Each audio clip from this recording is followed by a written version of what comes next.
This podcast is brought to you by Hoare Chartered Accountants. Hoare Chartered Accountants are based in Galway City and are a leading provider of audit, accountancy and taxation services. For more information, visit hoarecharteredaccountants.ie. You're welcome along to the Maroon and White pod. So I'm joined by former Corofin senior football manager Kevin O'Brien and Barry Cullinane to look ahead to round two of the action. But just before we do that, we would like to extend our sympathies to everyone associated in the Cullen GA club on the sad passing of Don Connellan. Don guided Cullen to two county titles, brought Sigerson Cup success to the University of Galway as well. So just to the Clancy and Connellan families and everyone in Cullen, he gave great service to Cullen, and he'll be sadly missed by everyone in Galway. So just our sympathies there. And just as well, before we get into the action, Galway Boston, they won the Boston Championship over the weekend, and there's a large proportion of Galway men involved in that. So big congratulations to them, especially to Craig Lundy and some of the players that played. Aaron Kavanagh from Berna, Sean Ford and Kieran Potter from Annadown, Keane Hernan as well from Berna, Nathan Granger from Clare Galway, Kyle Long from Clare Galway, Jack O'Neill from St James's, and Lewis Ryan from Monavea Abbey. So a big win for them to defeat Donegal Boston over there. Kevin, I'll come to you first. Obviously, your first time on the pod. Watching Corofin for you now, how's that dynamic? Yeah, thanks, Paul, for having me on. I suppose, listen, it's a bit like, I suppose when I was managing Corofin, I suppose it's your own club, and it's a day out really for everybody. It's a day out for the family, and it's great to see Gary there, and Kevin before him, and I suppose Gary's been with the being a clubman and a former player. I think I enjoy it. It's probably less pressure, and you're and again, like, I meet Gary at under eights or under 12s training on a Saturday morning, so you're always discussing what's happening at the weekend and how they're getting on. So, but it's enjoyable. It's a family day out, and always looking forward to watching them playing. And particularly, I suppose this year there's been a lot of changes and younger guys coming in, and it's good to see that the freshness come back into the team again.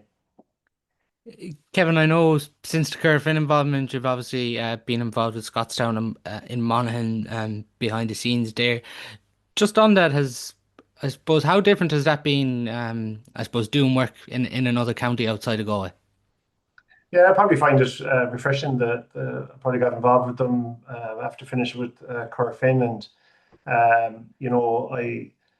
I don't be up there doing training every week. I'm kind of performance coach, so I do a lot of workshops with them and one-to-ones and videos with the players and that kind of stuff. So it's kind of different, You're in some ways you'd like to be a bit more involved to to help out with sessions and all that kind of stuff. But players come to you, I suppose, looking for solutions and trying to improve their game. So it's totally different aspect for me. Like, they're out in championship this weekend, so the next 2 weeks for me will probably be doing a lot of video work with the players, and I really enjoy that. And most often than not, you'll find that they're county players that are really looking to try to get better and get better. So that's, I suppose, it's a challenge for me as well, and something that I really enjoy. And they're a great bunch. They've really accepted me into their club, and I really enjoy it. Yeah.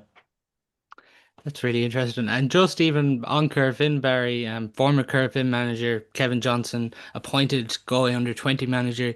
You look at Kevin Johnson's record guiding Ballintubber to the Strand and Corofin to county titles. It does seem like a great appointment. Yeah, it's perfect appointment and thoroughly deserved. It's like business, your professional career, coaching career kind of follows a similar trajectory in that you kind of have to go and challenge yourself and maybe go abroad. So go outside the county and challenge yourself in different environments, different cultures, different mindsets. And Kevin has had success everywhere he's gone. And I think it's a brilliant step for him. Likewise with Gavin Carey, did a similar trajectory for the hurling job. He went to Clare, went to Dublin, then went to Loughrea. So I think they're two great appointments. I think Kevin Johnson's ambition probably doesn't lie solely with the under 20s. It's a 3-year gig. I think if he could go and win if he could go win an All Ireland with the under 20s, I think he's in prime position to succeed Pádraig Joyce whenever his time comes to an end. But for now, he'll be fully focused on the under 20 job, and I've no doubt he'll put a really good team, in around him, and who knows, even other contributors to the pod this evening could be involved in that too, Paul. But he might give you the scoop at some stage. It- Just on it as well, Barry, like even I know when he was with Ballintubber and Tullastrand early on in his managerial career, he has worked in the Galway underage system as well, so that has to be a positive too. Yeah, 100%. And he's a teacher, so he'll have seen. Schools football now is so important for under 20 football, and he'll know every single footballer inside out. And I think that's really, really important, because the day, and he'll hold some trial games, but the day of trials is kind of gone, because the guys that are going and performing with their clubs, um, they're going to have to perform in the senior championship, senior intermediate championship, and the guys who will have performed for their schools or performed for their college in Sigerson, they're the guys. Excuse me, they're the guys that he's going to look at, develop a panel and develop a squad and a team, and it's a short competition. You need to hit the ground running, and I've no doubt he'd have them really, really well prepared for it. And Kevin, obviously, it was a difficult job he came into in Corofin. Obviously, won two county titles in his 3 years. It seems like an appointment to where Galway people want to see the Galway under 20s back competitive. Probably since winning that All Ireland in COVID, it's great. We've struggled that since. Yeah, I think, listen, just to echo what Barry said there, I think it's a great appointment, and Kevin well from his role in Corofin as well. So wish him every success in that. I think the big thing for me is that we get the other appointment right as well, and that there's kind of good cohesion between the under 18 and under 20, and we're looking to develop players for the future. I'm kind of the opinion only one team can win the All Ireland, so but can we develop players and bring players through that play the Galway brand of football? I think that's really important, but and be competitive in that. Why we're doing it. Are we getting to All Ireland quarterfinals or semi-finals, and ultimately you want to win it out. But if we don't, are we bringing those 5 or 6 players through year on year, and having a link back into the under 18s as well, to ensure that we're looking at that bigger picture. I think real success for Kevin would be if you look back in 3 years' time. If he brought 10 players through to the senior ranks, would be real success, and the cherry on the cake really would be an All Ireland. Yeah, and as Kevin's mentioning there, the minor manager still has to be announced there. Neil McHugh has departed his role there as Galway minor football manager, so there is a replacement to come in there. Looking at the action, Barry, just first off, looking from the outset, it's winners versus winners from round one against each other, losers versus losers. Uh, that dynamic, do you think it's a good thing that Galway have went with that dynamic for round two? Yeah, I think it's brilliant. I think it adds a real edge to it, and it gives teams, it gives round two a real competitive edge and some top quality games. You look at the likes of Dunmore and Tuam this weekend, that everyone will be keeping an eye on. And I think overall, Galway club football is in a really, really healthy state. And for me, I'm living in Cork, even chatting to a few of my friends that living abroad, or maybe living in Dublin.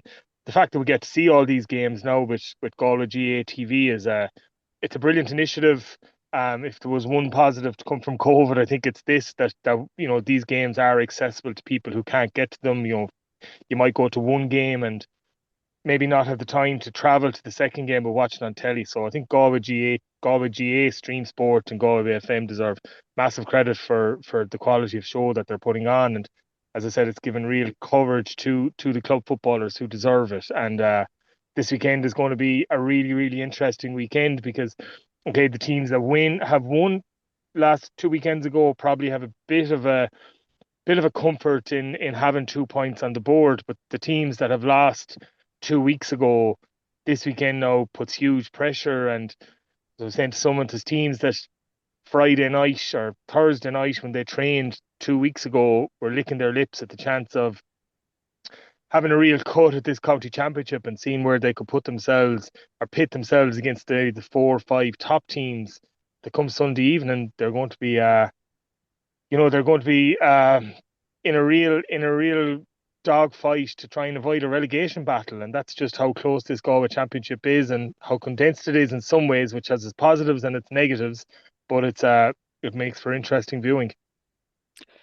If we look at Group 1 first, Inchum Stadium on Saturday at 4:15, Montbellion Law take on St. Michael's. Both of these sides lost their opening group games. It's interesting, Kevin. Obviously, you had massive battles with Montbellion Law when you're in charge with Corofin. Fergal O'Donnell's obviously come in there now, and he's really he has a nucleus of players who've been there over the last 10 years, but then he's trying to introduce some new talent into this and nearly try and rebuild in one sense. Yeah, I think they've probably gone through a good bit of transition and a good few players away as well. But I think they're starting to get some of those players back. I think maybe Owen Finnerty could be back in the fold now as well. And if you look at their first game against Sawtill, they'll probably they'll probably be looking for a bit of that injection as well. If you look at I think it was 110 they scored and Barry kicking 1-9 of that. So they're probably looking at that game and saying, we were very competitive against a good Sawtill side, but where's our scores coming from?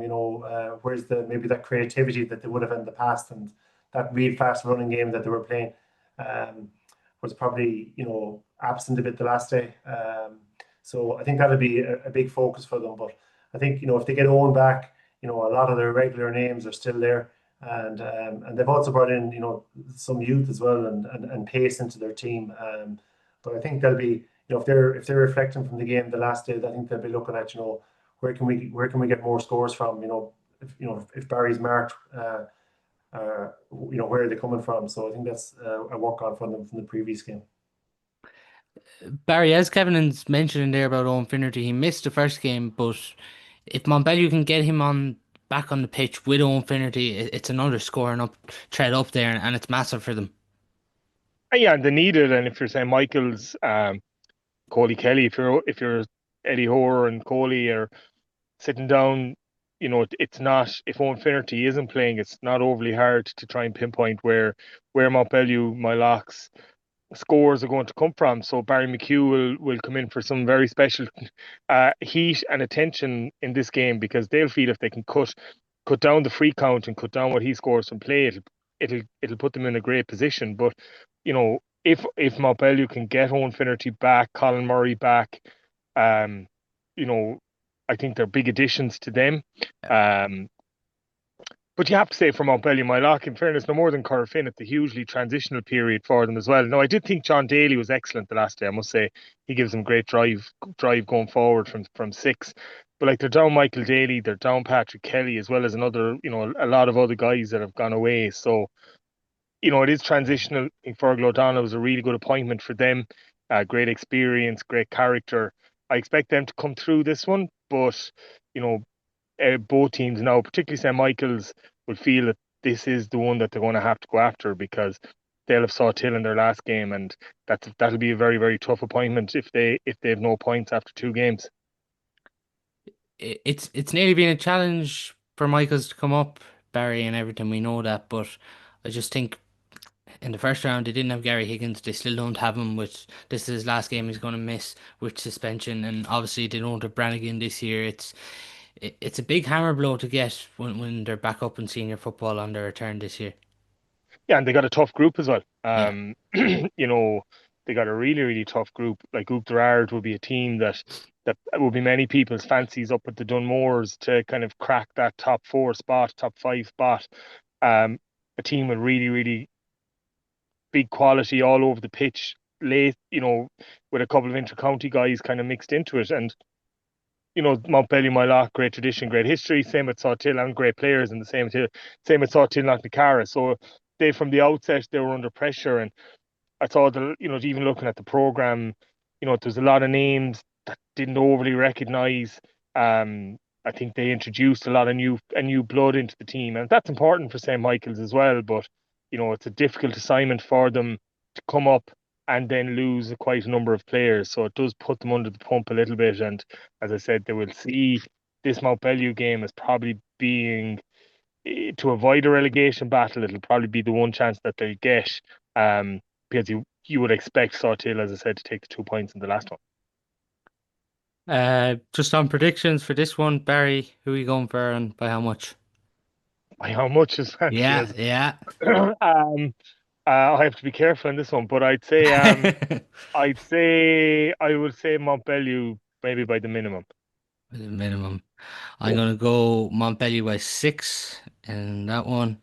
Kevin, who are you going for in this one?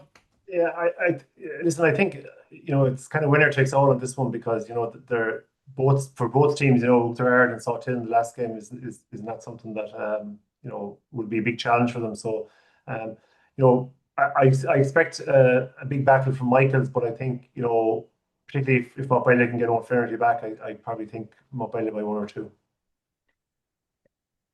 Then just on the next game, lads, in that group, it's the two winners coming up against each other. It is Uachtar versus Salta Knocknacarra, Sunday in Pearse Stadium at 2:45. Kevin, just interested to get your views here. Uh, I suppose in the media over the last while, Sawtill's 10 to 15 has been labelled this year as their county players. Now, they're not all playing there, but they obviously do have that, I suppose, the spine nearly of the six county players. There's a lot of expectation, and there's a lot of pressure on Sawtill. Do you think it's going to be challenging for them to deal with that this year? Yeah, I think they'll have to, manage that, because that's the caliber of players that they have now. They'll probably be, disappointed in the way they bowed out of the championship last year. So I expect them to be really, really focused this year on that. They still have to make the breakthrough. I think for me is the one. You know what I mean? It's a bit. Todd talks about Liverpool at the moment having a lot of good signings, but you have to gel a team together, and I think that's the big question for this Sawtill team. But they look back at the game the last day. They were losing at half time. I suppose the challenge was set to them, and they really really responded. So that was a big start to the season for them. But I think that they have a good setup. There's talks of big training sessions happen there at the moment. If you listen to some of the rumors that's out there, so they're trying to put everything in place. They have some fantastic footballers. Daniel Farrell is really good season and looked to carry it again the last day. Matthew Tierney is just probably one of the players of the championship this year. So I think if they can put it together, they'll be a serious threat. But I think Uachtar will be a challenge for them again the next day. They'll bring a different opposition, and so it'll be a good one to look forward to. It is the thing, Barry. It's sort of a free shot for Uachtar in one sense this weekend. And I think it was the last podcast Sean O'Donnell was on, and he said the one thing about this Uachtar team is with the two Tierneys in their ranks, there's such a 2 point threat there now with Uachtar in these games. Yeah, there's a massive one, and even if you look at their team, having the two Tierneys, the two Lees, I know Eric came back the last day for a long term injury. Um, it's a big shot when you can get a couple of sets of brothers like that. It just kind of bonds things and makes things a little bit easier.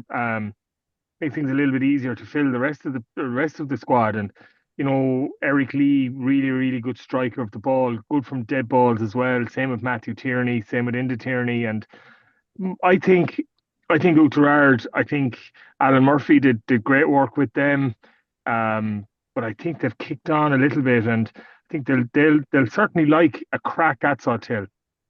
In terms of Sawtill, I think the one player we're talking about 10 to 15 or whatever it is, they're six forwards. Um, and they're all really, really important. I think the guy that's kind of gone unnoticed a little bit is Donal O'Sullivan in goal. I Yeah. think he's a huge addition to them. He's a huge presence, hugely experienced, good on frees, gives them an option, and he's good on restarts. And I think he's a guy that could make a huge difference to them this year. And if they get everyone fit, they'll certainly pose a challenge to any of the top teams, and they'll see themselves, excuse me, being right up there for a crack at it. But Kevin said, like, it's a little bit like Cork hurlers in some ways. I wouldn't like to give Liverpool the a second nod in this podcast. I've already got one, but it's a little bit like Cork hurlers in that there's a huge talk about them, but unfortunately for them, they still haven't got the job done. And until you do, then you're always going to be a contender, And this year, Sawtill will hope that can be their year. It's the knockouts really where they have to prove it. Since that county final, I suppose the first year under Jono, they got there with Mike Cullinane and it maybe came out of the blue that time when you consider that group. But they just haven't been able to get back there and even going back to that semi-final defeat. But I suppose if you go back to the last day, they didn't have Carl Sweeney and Rob Finnerty against Montbellew and were able to get through it. But they're a very good team, and you would imagine they're probably going to get to a semi-final without being they'll get tested, but they will see themselves getting to a semi-final before they come across one of the real top teams. If you look at the rankings of where Galway football is at the minute, and that's where they're going to have to prove themselves because they let themselves down last year with their performance. Both, sometimes as a manager, and Kevin will know this, you get bet, and that's you can kind of accept it because if you can look each other in the eye when you go back into the dressing rooms and feel that everybody gave everything that was possibly asked for them, but it just didn't go well for them on the day. That can be fine and can be acceptable, but when it's a performance like they got, that's not acceptable. Finney and Hanley won't accept it. I think as a group of players, they won't accept it, and they'll see this year as being redemption time. There is sort of no pressure for Utrecht going into this one, Kevin. No, but I think what I'd like to see for them, if the game is there, will they go after it? You know what I mean? Because I think in these new rules, if I think the most ambitious team nearly always wins. When the opportunity is there, if you go after it. So I think they nearly have, they really can have a crack at Sawtill the next day. I think I'm not sure what the stats are, but they're probably the king of the 2-pointers at the moment, and they have that in their locker across the pitch, and they're a big team as well. So I expect them to, maybe get a lot of possession around the middle of the pitch and maybe frustrate Sawtill a bit, a small bit that way. So I think, if they have, as Barry said earlier on, if they have serious ambitions to break into that top 4, top 5, I think this is a great opportunity for them. It'll really test them. No more than Sawtill the last day. They really got tested in the first half and they were able to respond. So they probably got the best they could out of that first game. And I think Uachtar did the same. They set up well. They kicked some great scores, and again they were playing Pearse Stadium, so there'll be a bit of wind to help them with those 2-pointers. And a lot of their games, if you look at the championship, will probably be in Pearse Stadium. So it could be a big help to them as well in their ambitions. Just on predictions then in this one in Group 1, I'm going for Sawtill by 3 here. Kevin, who are you going for? Sawtill I'll go 3 as well now. 3. And Barry? Yeah, Sawtill by 2. Sawtill by 2. If we look at Group 2 then, James's Barn at Pearse Stadium, Saturday, 6:15. It's another one of these huge ones, Barry. It's both sides who didn't probably have the days out they would have wanted in the first game. You look at Barna, it was a heavy defeat for them against Mike Cullen. You look at James's, they're going to have plenty of regrets over that Cullinane game, led for the majority of the contest, and Cullinane pipped them right at the end. Yeah, I was actually thinking about this today. I was thinking about St. James's, and even looking, I would say, if you take looking at the Tuam Clare Galway game the last day, Tuam probably would have been disappointed enough with some of the aspects of their play, but they end up with 2 points. That's fine, they move on. St. James's would have been relatively happy with an awful lot of their play, and yet Cullinane just got that bit of momentum towards the end and pipped them. So, it's where round 1 you can be very focused on performance. Round 1 is very much about result, and round 2 then you start to try and build something. But I think St. James's will find it. They would have been very disappointed after that one, even though they were down a number of lads, including Jack O'Neill, and I'm not sure is he back or what the situation is with that. But Barna, our team, they would have been very disappointed with their performance. But they're a team that has the ability to come with a big result. And I think if they can tweak things a little bit, maybe bring Sean Fitzgerald a little bit further back the pitch, get him into that full back role. Um, I'm not sure, like, is Keane Hernan back or is the young Cabinet lad back? Mm. But if they got everyone back, I think if they tweak the team a little bit, then they'll give James's a right good run for their money. Um, they had Sean Fitzgerald around the middle of the pitch the last day. I thought that was a funny one against Mike Cullen, particularly when there was a goal threat. And I've often found, for me, and like even if you look at Kevin with Dylan McHugh, Dylan McHugh's best position for County is right half back. That's his best position, and that's where he'll affect the game the most. And Corofin always played him right half back. Sean Fitzgerald's best position is full back, and he'll have the biggest influence on the game that he can have if they play him full back. And I always found that any Galway lads, hurling or football, if you play them in their best position, that's where they'll play, even if it's that corner back. You look at Ollie Canning in the football in for Portumna for so long. If he played at number 4 and he had a huge influence on the game, where maybe the temptation would have been the temptation would be at times to push him further out the pitch. So I think if Barna can tweak their team a little bit and get all their players back, they'll be in with a right chance. But I do think will build on their performance against Cullinane in the last day, and they'll be hoping to pick 2 points up in this one. A lot obviously depends, Barry, as you're mentioning there about Jack O'Neill and Keane Hernan's availability. I'm not too sure about that now this weekend, about their availability. But Kevin, even if you're looking at Keane Hernan for the likes of a Barna, he's just so crucial. He's just a player they desperately want for the championship. Yeah, definitely. Like, no club can afford to be without a player like that. And again, I'm not sure are they allowed to play this weekend, but I just think they need that, and that that leadership. And even as Barry mentioned there, you're playing Sean Fitzgerald. These guys are as effective, fullback as they're to contribute to the game and dictate what's happening. And so I think someone like Keane to be missing is a massive loss for them. And I think if they have him back the next day, he'll make a big difference. But I think James's will have players back as well if he's back, and that'll it's going to add to their ranks as well. So I think above all the ties of the round this weekend, they're probably the two teams that have been hit most by players away. Um, but I think James probably would be happier with the performance from the first game. So I think they'll carry that through this game as well this weekend. Yeah, Johnny Dewan was missing two for them in that game against Cullinane. Barry, on this one, how do you see it going at the weekend? Yeah, I think James will have enough. I expect Barnett to come with a big performance, but I think James are experienced now at this stage. They've been around the block.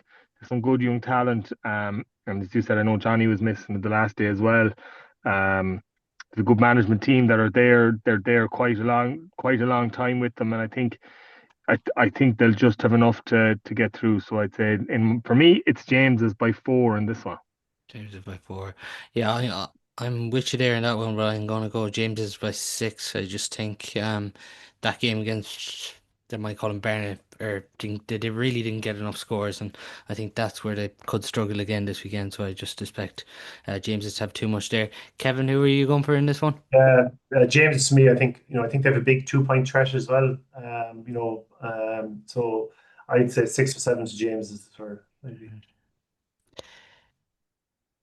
Be On careful, to Kevin. Jesus, you could upset a few clubs here. Um, just on I suppose the two winners again, facing each other. It's Mike Cullen, Cullinane, Fair Stadium, Sunday, 4:30. Barry, how impressed were you with Mike Cullen in the opening round? Yeah, I think I was hugely impressed. I think their ability. Sorry, that's their. I think their running ability. Well, first and foremost, I was really impressed with the depth of their panel. Like, I think that 5 or 6, or I saw a picture somewhere where they had a load of debutants, maybe 6 or 7. Add that to what they have in terms of already on the pitch, then it's quite a formidable team. And they have great leaders, obviously, at the back, and Desi up top. I thought he was really, really good and effective, and so it's going to be an emotional day for them. Yeah. You touched on the passing of Don Connellan, and sometimes that can, you know, not sometimes, but always a situation like that for players will be very draining. You know, nothing compared to what the poor family is going through, but the players were heavily invested in Don and he and them, and you know, I didn't know Don bar a passing hello. Kevin would have had obviously some great battles with him, but I always loved the way the way he carried himself on the sideline.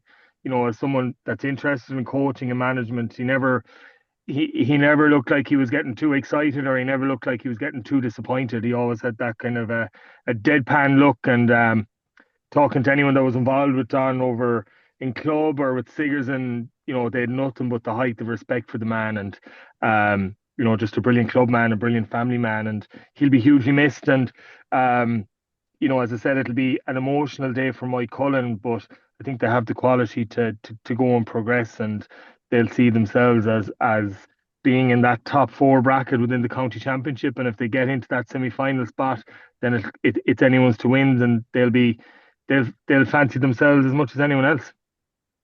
Yeah, even from looking at their first game, David Wynn, they didn't have him, they didn't have Peter Cook, they didn't have Aidan Claffey, they didn't have Neil Mulcahy, but a lot of this Mike Cullen minor team from a few years ago has come in and settled really well there this year. Even Charlie Cox's, I suppose, age group there. But even from you're looking at that, Mike Cullen win against Berna, Niall Walsh and Desi Keneally 114 out of 121. So impressive outings for them there. But Kevin, Cullinane will have to take a lot from the way they battled back then against James's, like we talked about. James has been in control, but for a lot of that game, it was going against Cullinane, and Dara Walsh was fairly inspirational, kicking 10 points in that one. Yeah, they will. Listen, they I know more than Mike Cullen being successful in the last few years. Their team is coming through now, and but I think they'll be really happy. Dara had a super second half in particular. And again, they have a lot of formidable players as well. And Johnny will be there as well, like the next day. So I think they'll be very very happy. And more so, I think they're having a free shot at Mike Cullen this weekend, which is a nice position to be in. They'll fancy their chances after winning the last day against James's. So yeah, I think they have a lot of attacking threat all over the pitch as well. But they'll have a big challenge the next day against Mike Cullen, and it'll be a passionate and emotional performance for Mike Cullen. So I think that they'll bring their A game to the pitch the next day without a doubt. Um, Yeah, Keane Folan back too for Cullinane this weekend. He had a really impressive championship campaign. Yeah, It's I think last year, Corofin really struggled, and we're probably happy with the final whistle last year. I think in the quarter final when they played Cullinane. So I think they'll take a lot of that as well. They're a big team, big side, and they'll build a lot from the last day. Yeah, particularly with the new rules out there, when you have Roach and Darrell Walsh out there, it does really suit them. Obviously for Mike Cullen, Kevin, disappointing last 2 years, losing to Corofin on both occasions in the county final. What do you think they need to do to get over the line this year? Oh, Jesus. I suppose they've a lot of threats for me. They're really attacking from the other half back line, for example, scored the last day.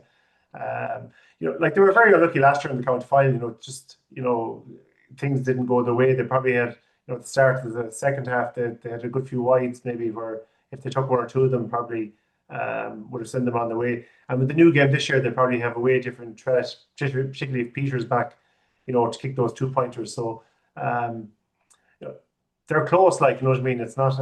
I'm not going to tell my Cullen how to win the county championship, but I think that listen, they have depth all over the place, and the one thing that's probably different, is looking at the Corofin squad as well. A lot of new players in the last day, but I think Mike Cullen still have a lot of the older guys to come back. They're not even old yet, but to come back, whereas a lot of the Corofin players have retired. So I think that's probably a big difference for Mike Cullen. The panel is getting stronger and stronger. It's frightening really when you go through the names.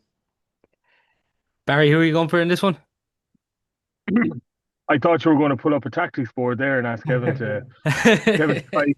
Kevin to fly through how he'd set Mike Cullen up, but yeah, I'm going for Mike Cullen, but I think Cullinane will put up a huge performance, and they've Kevin Walsh on the line with them. He'll have something up his sleeve to try Yeah. and stifle Mike Cullen, but I do think they'll just have a little bit too much. I'd say David Wynn will probably be back from honeymoon, and um, they'll I think they'll kick on, and yeah, you could see a fairly hectic Mike Cullen performance. I think they'll certainly try and do justice to the memory of Don Connellan, and I expect them to get over the line. But I think Cullinane will put up a good battle with them and take great confidence from it. By how much, Barry? Um, 4. Four. Yeah, I'm going for the same there. I think Cullinane put up a big fight, but Mike Cullen to have too much. Kevin, who do you see coming out here? Um, Cullinane are a team I really fancy to do well in this year's championship, but I just think that the memory of Don Connellan and all he's done for my Cullen football will be in their forefront of their mind on Sunday, and I think this could be a 6 or 8 pointer for me. Mike Cullen by six there. Going on then to Group 3. Annadown, Claregalway, Tune Stadium, Sunday, 3:15. Barry, just out of interest, when you did play with Claregalway, was there many times you came up against Annadown in the championship? Ooh,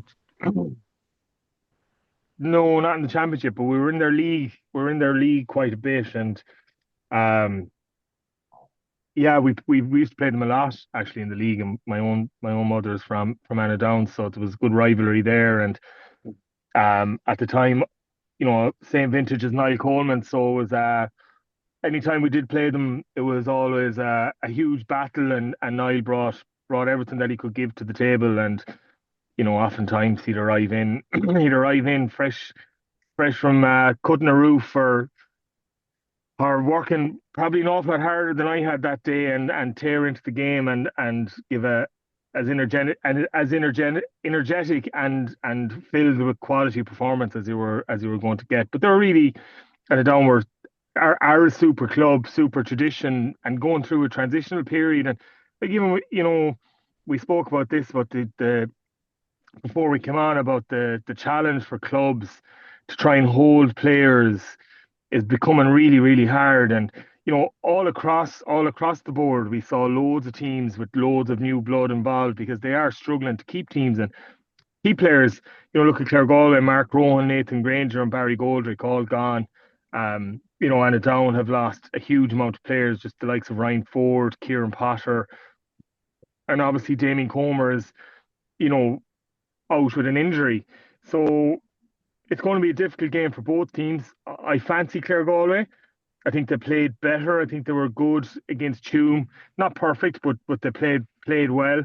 They have more scoring threat up top. My worry is if Annadown get the game down into a physical battle. I think they'd probably be a bit too strong for Clare Galway. The likes of Jeremy Commons, I was impressed with him the last day. I thought he did well. Um, but I think Clare Galway will just have a little bit too much quality up top, and the likes of Éanna Monaghan and Jack Donegan. And but it's an important game. It's an important game for both teams because the reality is they're both facing a real challenge, or both facing real challenges in their last game. And to try and pick up 2 points if you're on none after two games is going to be really, really difficult. And you know, done more for Clare Galway, Tune for Annadown is they're going to be difficult ones to get over. Just on it, Barry, there's a few interesting things when it comes to Claregalway. Conor Flaherty outfield. What do you make of that? And then I suppose with the players you've lost from last year, has I suppose they haven't really had any other option but these younger players to step up, like the likes of your Jack Lonigans and Éanna Monaghans, as you mentioned there. Yeah, they've well, in terms of Conor Flaherty, like for some reason Clare Galway, maybe it's the influence that Brian O'Donoghue had when he was the first Clare Galway man to play with Galway. And um but Clare Galway had a history of inter-county goalies, and Conor Flaherty being the latest, Adrian Flaherty, um they've had huge amount of minor and under 21 goalies over the last couple of years as well. And young McGrath's and going now and doing really, really well. And Connor offers them something out of the pitch in terms of his ball striking ability and in terms of his vision. Very, very good passer of the ball. So I think they're trying to fish their best 15 footballers onto the pitch. Now, does that do Connor any good in terms of his long term aspirations to be the Galway number one? I'm not so sure, but for Clare Galway, it's needs must. Yeah, you've mentioned a lot of guys that have gone away, obviously, and throw into that they were missing Darren Hennessy the last day. I think he was out with a concussion. I'm not sure, does he come back into the mix? So over the last couple of years, Darren Hennessy, Barry Goldrick, Mark Rohan, and Nathan Granger have probably been our four best players with Jack Glynn, and they were all out the last day. So I think they would have been relatively happy with the performance against Tuam, but know that this one is probably the most important game they've played. They will play it this year, and if they can get 2 points, they'll be absolutely delighted. Hannah down, Kevin. Then it's interesting. Just even from looking at the team that started the last day, down a lot of bodies, as we mentioned, a lot of players have went for Anna down, I suppose, abroad and different bits and pieces over the last few years. No doubt, all those young players playing the last day would have got an experience from playing senior championship. But the big one this weekend is there going to be a reaction from that heavy defeat to Dunmore? Yeah, I think it's a big challenge, and I think this game is probably not only that heavy defeat has a knock-on effect as well. From a score difference perspective. Yeah. If any down don't win this weekend, so they have to take that into consideration as well. So I expect any down to kind of maybe to look to keep this game tight and make it a bit of a battle. I'm trying to get physically in on top of Clare Galway. And as you said, they have a lot of players missing, and then the added, with Damien not playing either. I think it's a big loss for them. But they're a proud club. Listen, I'm not far away from the border here. They're a proud club, and I think they'll see this as a massive opportunity for them. 2 points, if you look at the last games, maybe might get them over the line. So I think they'll fancy their chances on Sunday. I think it's a big ask for them with all the injuries they have and the experienced players that they're missing. But I think there's a lot of pride in any down. They'll be probably really disappointed with their performance against Dunmore. So I expect a good performance for them on Sunday. Yeah, I think it was really in that Dunmore game. They had a chance with a James Ely 2-pointer to bring it back to one. He missed it, and then Dunmore just went on a scoring spree and went 15-6 in. It lost Stephen Curley, who was with the Galway under-20s, dent to injury. And I think a lot of these young players playing have a big future for Annadown football, but I just think it's tough to kind of get all those young lads in together at once, considering they're just relying on a lot of them now to come through, just given the injuries. And then a lot for Annadown still does depend on Frankie Burke getting scores up top. Yeah, it's incredible. It's amazing, and all credit to Frankie that he's still. I think he got 6 points again the last day. What a servant and what a player he's been. I'm not even going to. I don't know what age he is, but my God, he's been around so long, and like in fairness to him, performing, week in week out for Annadown, and he's been some servant. Who are you going for in this one, Kevin? I'm going to go for a draw on this one. Draw on that one. Barry, who are you going for? Here, go away by 10. Okay, go by No, 10. I'm joking. Here, yeah, I think a draw. I think a draw is probably a great call. But I won't be allowed home again, so I'll go Clare Galway by 3. I'm gonna go for Clare Galway in this one. By 2. I just can't see it, unfortunately, and I hope I'm wrong, but just can't see it this weekend, unfortunately. I think Annadown will be up against it, but hopefully I'm wrong there. Barry, you were Clare Galway by 3, were you? Yeah. Clare Galway by 3. Looking at the next game then in that group, Tuam Dunmore. It's after the Annadown Clare Galway game. These Group 3 games, obviously, Sunday at 5 o'clock. It probably is the tie of the weekend here, Kevin. Definitely, Barry said it at the start about, this bringing, some lovely ties together, but this one has, it stands out as the fixture of the weekend. Um, two good sides, and Dunmore really have that. I think they play with so much freedom, and they really, really, really go for it. So I think it'll be, it's a local derby anyway, but I think Tuam are league champions, and Dunmore will love to have a crack at them. I think actually Dunmore beat them last year in the championship, if I'm correct. But it really will be. Yeah, I two think years ago actually, 2 years ago it was, Kevin Reedy yeah. would have been over them. Yeah, it's Yeah, but I dramatic.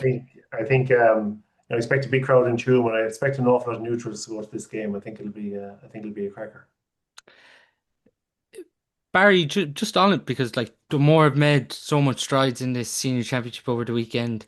They're coming up against Tuam. Obviously, Tuam have been an established senior team for quite a long time. It's an interesting one here because whoever wins this is likely, obviously, to finish top of this group. Yeah, absolutely. If you have a winner, I think that's Yeah, definitely going to be in contention for this one. And the one thing I'm looking forward to this game is both kind of have a lot of options up top. And they play as Kevin said, both teams play with a good bit of freedom. If you're looking at the form lines, as I said, I didn't think Corofin or Tuam set the world alight against Clare Galway. I was expecting more. I'd heard they were going better, but they still got the job done, and they still have those options up top. I was really, really impressed with Dunmore. I thought they were brilliant. The pace they brought to the game, both, defensively they were good and getting bodies back really quickly, but that transition offensively they were really good as well. And um, you mentioned it earlier on. Gary Delaney has huge work done with them over the last couple of years, and he's forging his own path to Corofin. But I think the appointment of Alan Glynn was really, really crucial for them as well. They're obviously an ambitious club, an ambitious group. I think it's great for Galway football that Dunmore are back at the top table of Galway football. Um, we need those traditional clubs. We need those traditional clubs going strong and no more traditional than Dunmore. And this one at the weekend, I think it'll be really, really good. Both teams well coached, well managed. David Donlan from Bellew with Tuam, and I think he's Morris Brosnan involved with him as well, kind of on the analysis part of it. So both teams will be well set up. Both teams will bring a big pace to it, and both teams are good up top. So I think could be a bit of a shootout, and I expect a fairly high scoring game. how much of a loss is Conor Radican to DCL? Yeah, absolutely. Was he captain? Was he captain of Tuam this year as well? Yeah, he was Yeah, captain. Yeah. Yeah. So big leader, big player. But if you're a group that has huge ambitions, which I'd say Tuam has, you kind of, you have to be selfish. You know, the club will look after Connor and Connor will look after himself, but the group has to kind of park it and move on and not let it affect them, not let it affect them overly. Um, and it's a cliche, but it's next man up, and they're going to have to every single team that's going to have ambitions of winning a county title is going to have to deal with a serious injury at some stage along the line. And unfortunately for Conor Rattigans, his came very early in the championship. But Kurt Tuam are just going to have to drive on now. Is this the year where you feel Tuam can go after a county title? You're obviously looking at the age profile. Shane McGlinchey and one or two have come through, but is this the year where you expect them to push on? Obviously close last year in that semi-final against Mike Cullen. yeah. I think they have a great chance. If I was at the league final against Corofin, and while they control that game for long periods, they let Corofin back into the game, probably on two occasions. And they got a run. And if you look at the game the last day against Clare Galway, Tuam went ahead, Clare Galway came back. Tuam went ahead, Clare Galway came back. So I think that's probably an area for them on Sunday that they'll probably focus in. How can they control the game? All their half backline scored the last day. If they're driving forward, will they leave a lot of space for Dunmore? So, but they've great ambition. I really got a sense from them in that league final that they looked a team that was very, very focused. They have a lot of firepower up front.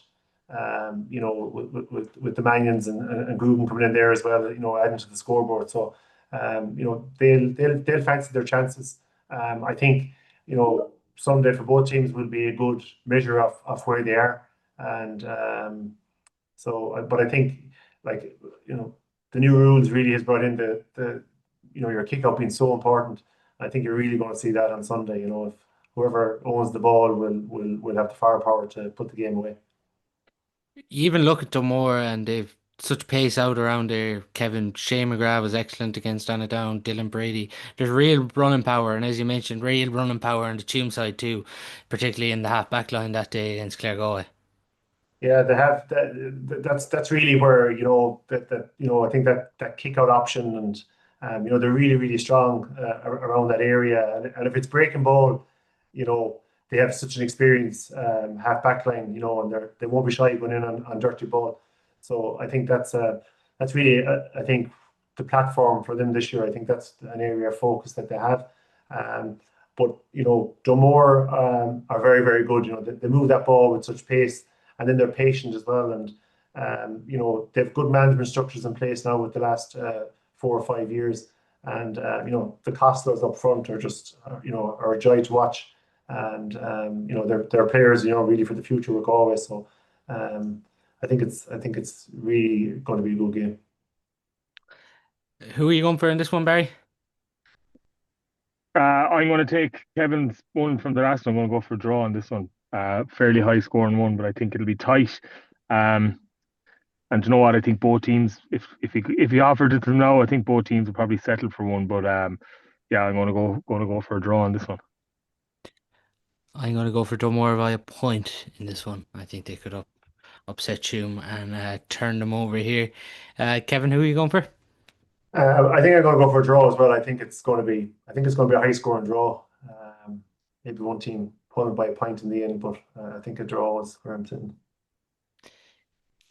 Then just looking at the final group before we take a brief look at the intermediate championship. The first game, Monavea Abbey, Letchermore, Saturday 4:30. Barry, just looking at it, Monavea Abbey, it's obviously going to be a challenge for them to bounce back from such a heavy defeat in the Corofin game.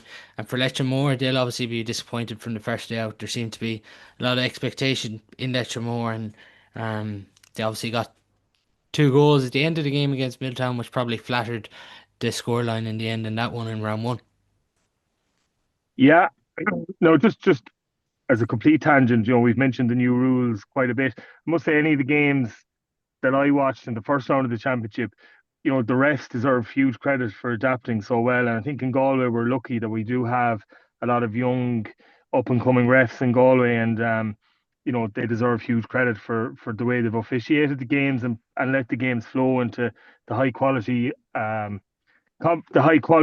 contests that there were. But in terms of this one, yeah, first and foremost, you have to hand it to Milltown that they keep turning up in this championship, even though maybe the age profile is getting a little bit older. They would have been delighted with that win over Letchermore, because that's more of a good success at underage level. They've produced some good footballers, particularly up front. And they'll be disappointed with that one now. They'll be really, really disappointed. And they'll be hoping to bounce back.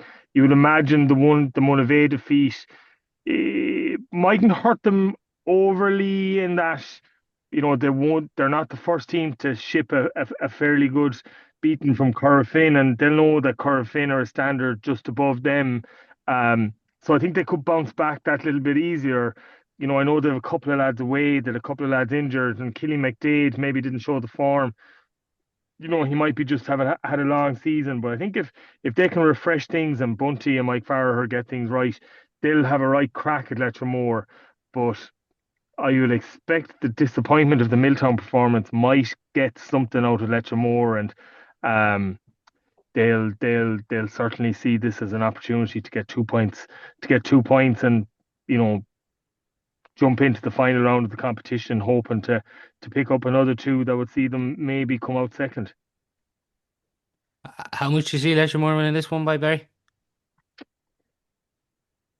4. How do you see this one, Kevin? Yeah, I think Monavea obviously shipped a big score the last day, but they had a lot of turnover ball. I think Corofin put them under that pressure. I think Lettermore, a, a good game. The two goals at the end, as you said, probably flatter them. I'm going to go for my neighbours in this one. I'm going to go for Monavea by 2. About 2. Yeah, I'm gonna go Lettermore by 3. I think they might just bounce back. Looking then at Corofin and Milltown in the final game of the senior football championship Saturday evening. Kevin, we Jason Leonard on a few weeks ago on the club series in the podcast, and when I brought up the younger players, just the words straight away were freshness. There's a carefree attitude there, and you could even see it by the impact some of them made. Bernard Cohn, Vinny Gill, Keane Murphy. They've really brought something, I suppose, different to this Corofin setup. And from the outside, they're not exactly three players you would have thought who'd break in immediately this year. Yeah, and I think probably you throw Vinny Gill into that as well, and uh, I think they've bags of pace. That's one thing that they have. You know what I mean? And I think they're willing to learn as well. And while they've a great willingness to learn from, I was doing a bit with the under-19s last year. You'd be doing a bit with them as well, but they also have, they have great respect for the people that's there coaching them and the older guys as well. So um, they're carefree, they're willing to listen, they're willing to learn, and I think that they are also very appreciative of getting the jersey, and they're keeping a lot of good players out at the moment. The team may evolve as the championship goes on, but it's great to see that freshness, and Jason will be the first to say it as well. It's putting pressure on the likes of those players as well that have been around, and credit to the likes of Mike Lundy again the last day, Mark Farr coming in, adding to that. So I think that you know they have a lot of work to do yet, I think, in figuring out their 15, 18 players. The challenge will come later on, kickouts, etc. But I think that they'll be happy with their start so far. Going on the first day, Barry, how worried should the 15 other Galway clubs be? Um, yeah, they're like they should be worried and have been worried for the last 15 years. This isn't anything that's going to Corofin haven't come out of the woodwork, put it that way. And the lads that you've mentioned, they have the Corofin stamp all over them. As you said, Kevin said they've pace, but they're also able to play the game at pace, and their basic skills are really good. And you know, guys are becoming more established, the likes of Dara Silk, allied then to the Dylan McHughes and these lads. Patrick Egan wasn't even there the last day, I think, was he? And, No. Kieran Brady, waited for a long time to get his shot at it, but it certainly make the most of that. So all over the pitch, they've huge quality. You know, they've guys operating, constantly at Galway minor and under 20 level. And, these guys are now starting to break into the team. And, there's no fear for the future of Corofin football. And for Gary Delaney, I'm delighted. Like, it's a, you know, eh, difficult. I'm sure it was a difficult decision for him, to go and take that Corofin job because, you know, the bar is so high, anything less, and maybe you come under pressure. So he'll be delighted to have got that first round over the line, but he'll also know that come the end of the championship, no one will probably really remember what happened in the first round of the championship. So there's a load of football to be played. For Milltown, it's really a free shot. They'll have targeted the Monavea Abbey game and the Mihal Branagh game as where they want to pick up their 2 points. They'll be looking at, Lettermore.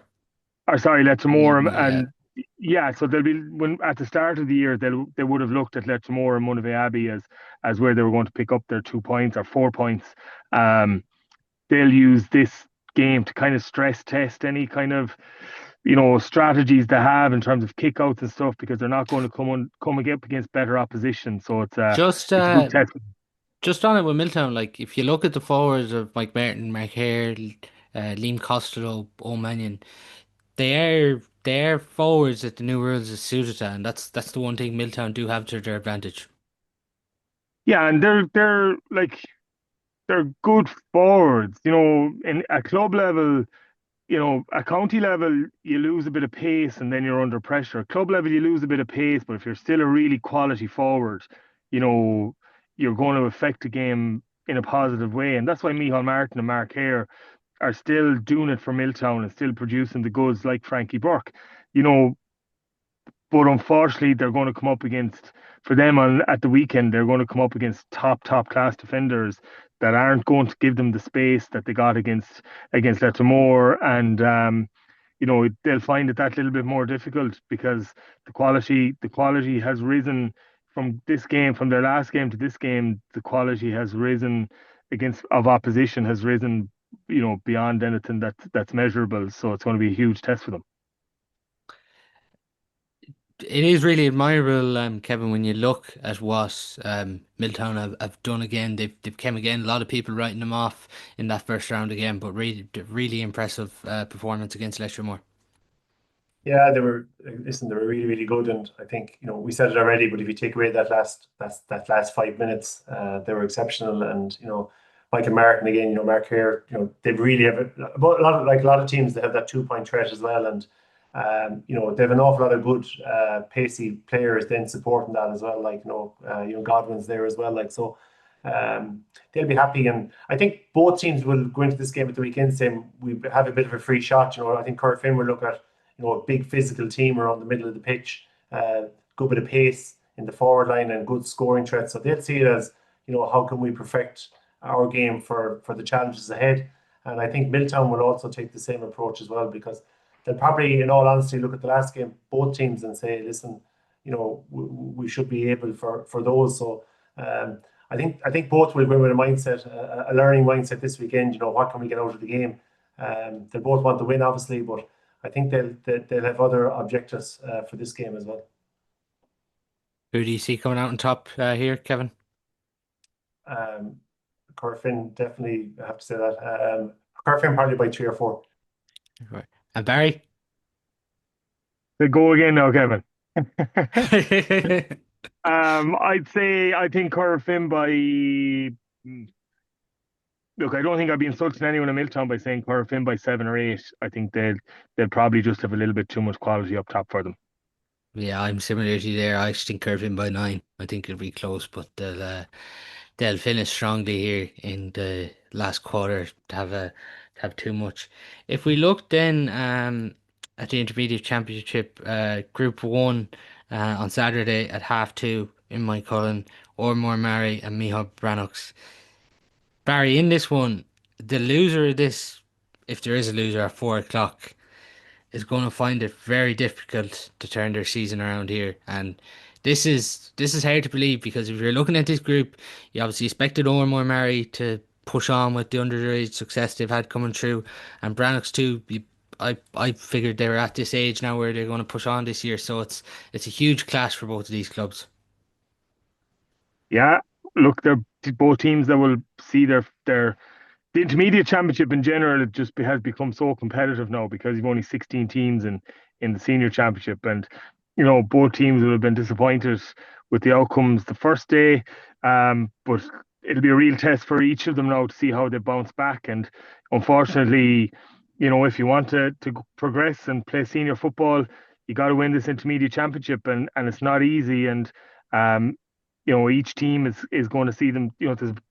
I think it's far more open than the senior championship. I think in the senior championship, you're probably looking at 4 teams that could possibly win it.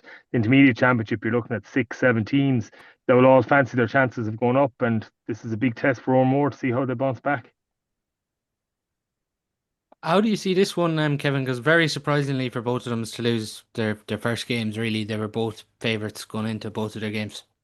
Yeah, I think Ormore will come through. I think they'll learn a lot from the last day. They probably played a Corton team that have a lot of seasoned players and probably were able to manage that game maybe better. I think probably for Ormore, probably the challenge with in a dual club as well is probably something they're trying to manage with particularly so many good players. But for me, I think I just fancy Ardmore to come through this by maybe 4 or 5 points.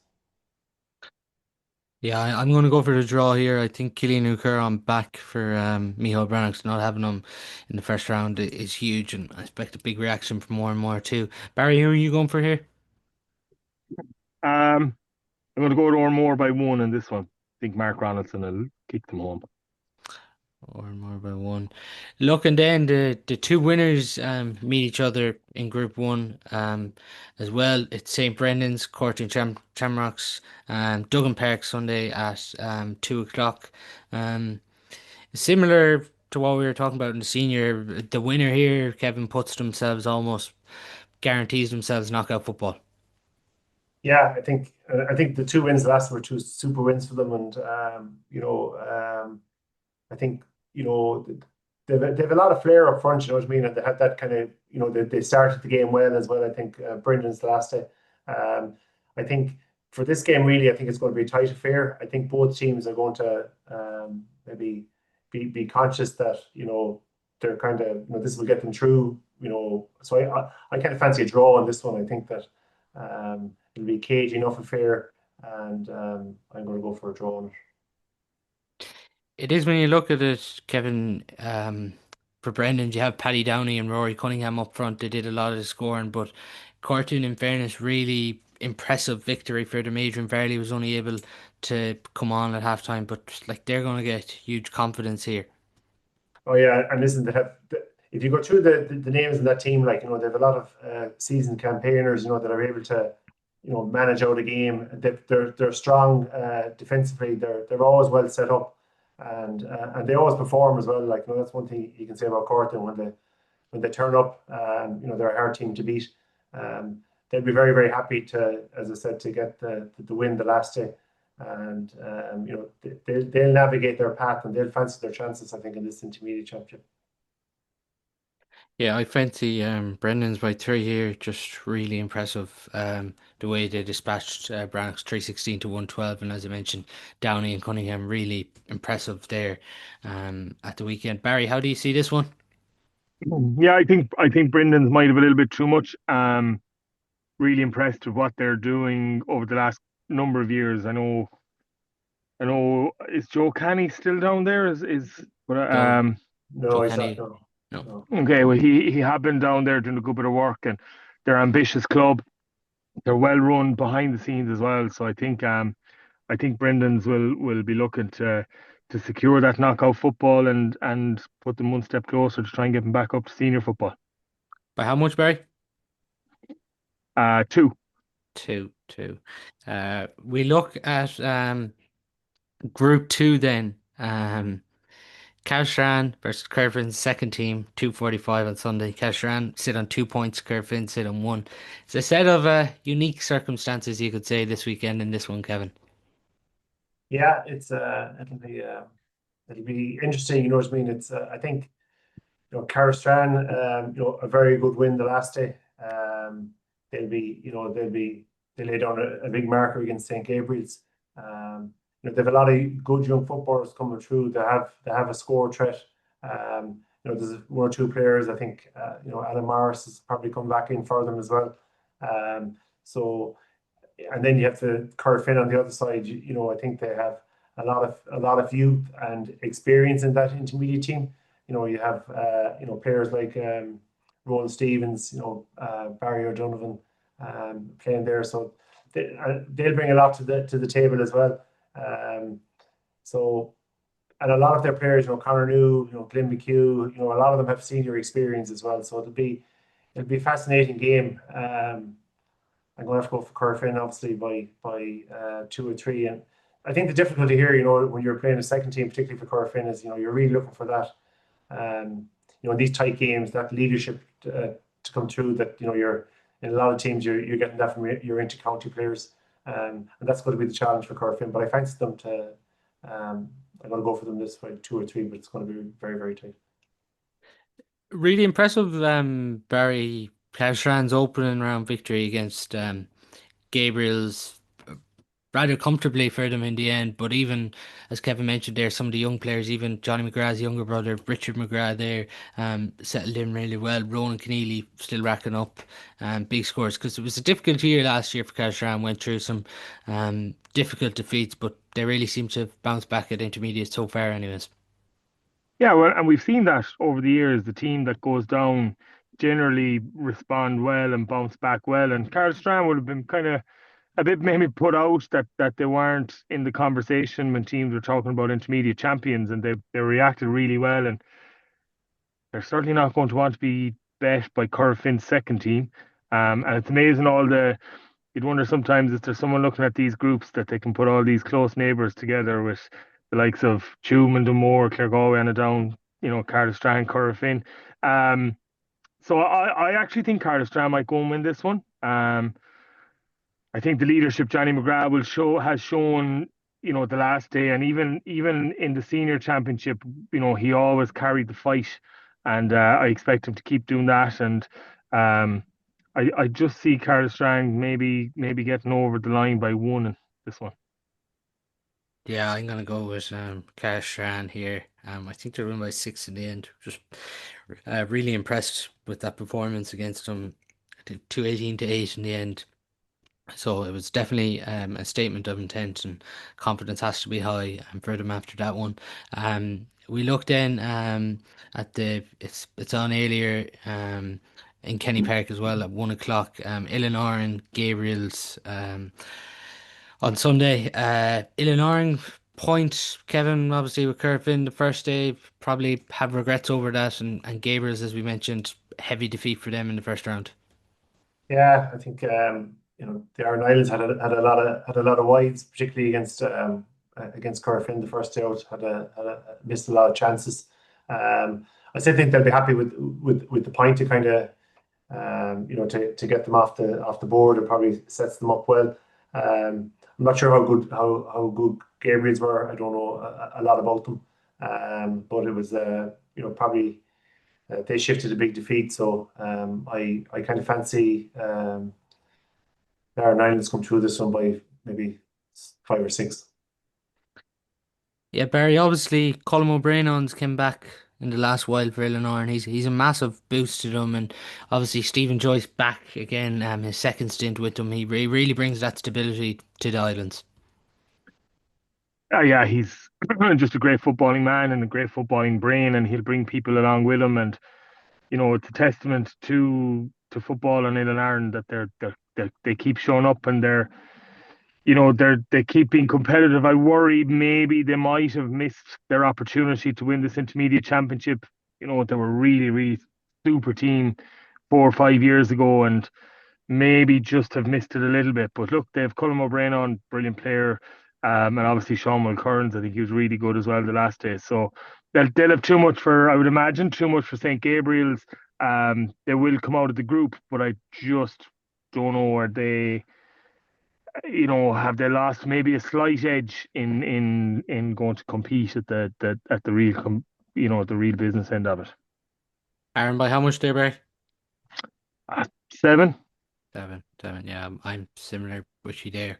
I'm going for 6. Just think there's more confidence there for Illinois and backbone by Sean Mulcairn, obviously as well there. If we look at Group 3 of the senior football, or sorry, the intermediate football championship, Sunday Duggan Park 3:45, Menlough Kilkerran Clonberne. Um, it's hard to believe both of them won their first games, considering you had Caltra, county finalists, and Clifton, who showed great form last year, going in as favourites, but they both overturned them there. And it's huge now for Menlough Kilkerran to go a step closer to knockout football, Barry. Yeah, 100%. And as when we were talking about at the start of the year when we were looking at intermediate champions, Caltra were right in the mix. I think Clifton did brilliant work last year, and would probably be disappointed they didn't go one step further. But they both would have been really disappointed not to get a win. I think Kilcarn Clonberne won their league. I think that probably gave them great confidence. And Johnny Ryan is no more than we. No, he's not. He hasn't as many years as on the clock as Frankie Burke, but he's around a fair while and the likes of Rob Hughes and stuff from Minlaw is still battling away. So two big wins, and both teams will fancy a crack at each other at the weekend, and I think it'll be tight. I think the Corofin might shade it maybe by one or two, but brilliant wins for the two of them at the weekend, and it just puts huge pressure now on Caltra and Clifton. Yeah, both sides have had their fair share of injuries. Conor Abbott and Liam Boyle, both out injured. Kieran Dow, both out injured with Menlaw. Um, Kevin Murphy's done great work in fairness with Menlaw. Sean Hansberry around the middle and Porrick Glynn really impressive for this one. So I'm actually going to go for Menlaw by a point here. How do you see this one, Kevin? Um, I, I think Minna had a great win the last day. I think some of their, Robert Hughes stood up. Niall Carter got a goal for them. Um, I think Kilkern, Clonberne, a great win for them, but albeit Caltra, I think we're down to 14 men. Um, I'm going to go for Minna on this by about 2 points. Point. We look at the other game then, Caltra Clifton Sunday 2 o'clock in the Prairie. This is huge now for Caltra, county finalists last year. They're going into this one. They need to probably get things back on track if they want to go as far as they did last year. But there's no point in saying otherwise, Kevin. The injury to Alan Naughton is a massive blow considering the scores he racked up for Caltra last year. Yeah, it's a huge blow, and if you take I suppose there were the two kind of form teams last year of the championship. Um, but a huge blow for them. But I think they have a lot of other good players, and as Barry said earlier, I think the strength is in the overall team. I think they have to rally around, and you need other players in to stand up. I think they have that ability. I think they learn a lot from the last day. And albeit again, as I said, they played that game with 14 men, but there'll be a lot of soul searching. I think for them this week with that defeat, and for Clifton as well. I think whichever team takes the learnings from it will come true in this. I think Caltra will. I fancy Caltra to bounce back by 2 or 3 points. Yeah, I think Caltra will bounce back too. Sean came really good for them the last day as well for them. So I'm going to go Caltra by 5 in this one. Barry, how do you see this one going? Yeah, I think Caltra will come through, but as I said, you can't really underestimate the loss of Alan Naughton. He's a lad I thought might get a run in or around the Galway senior panel this year, but it didn't transpire. But really good footballer. But I think Caltra have a huge amount of work done as a club, um, and I think they'll respond well. I think they'll be really disappointed with the first round, and they could come back and win this by 3 or 4. Yeah. If we look then finally at Group 4, Friday night, Spiddle and Glenamaddy, the two winners, meet at 7:15 in Pearse Stadium on Friday evening there, as I mentioned. Spiddle, really impressive victory for them in that one. Liam O'Connell was a standout for them in that one, and Glenamaddy overturning Caro there as well. A big chance for one of these, I suppose, to go after now the chance of topping this group here, Kevin. Yeah, I think both teams will look at it that way, because I think the group, even if you look at the points difference, all the games were tight. So I think, whoever wins the losers game from the first round will maybe fancy their chances of getting through in maybe second place. So I think it's a big game for them. Spiddle had a good win the last day, but I think Kilconnellan missed a lot in that game. So then probably Spiddle will take a lot of learnings from that. And a big win from Glenamaddy. One player that I think was off injured in that game was Dylan Joyce. Not sure how serious that injury was, but yeah, I think it's going to be a tight game. I'm maybe going to go for Spiddle on this one by a point or two. By a point or two there. Barry, how do you see this one? Yeah, I think Spiddle just have a little bit too much up top. And Liam O'Connell is a lad, I heard he went well the last day, but I think everybody will be looking to see. I think Galway are probably looking for a couple of inside forwards, and he is one that maybe might fit that bill. And, you know, he'll want to put up his hand and show that he has the capabilities to do that, while also kicking Spittle on to top in that group. Spittle by how much for you there, Barry? Spittle by 3. Spittle by 3. I'm going against you there. I think Glenamaddy, going on the semi-final last year, big result for them against Carrow, found a way through it in difficult conditions, and I think they'll get over the line here by the bare minimum. The final game then in the intermediate football championship that will predict Kilconnelly on Carrow Saturday, 2:45 in Pearse Stadium. Um, I find this one very hard to call. Kilconnelly obviously be disappointed with their round one defeat. As Kevin mentioned, a lot missed for them that day, and I think Carrow, like really classy forwards, Fionn O'Connell, Fergal O'Shea, came up from junior. They're all Ireland champions, so I don't think there's going to be much to separate them here, and I'm going for a draw on this one.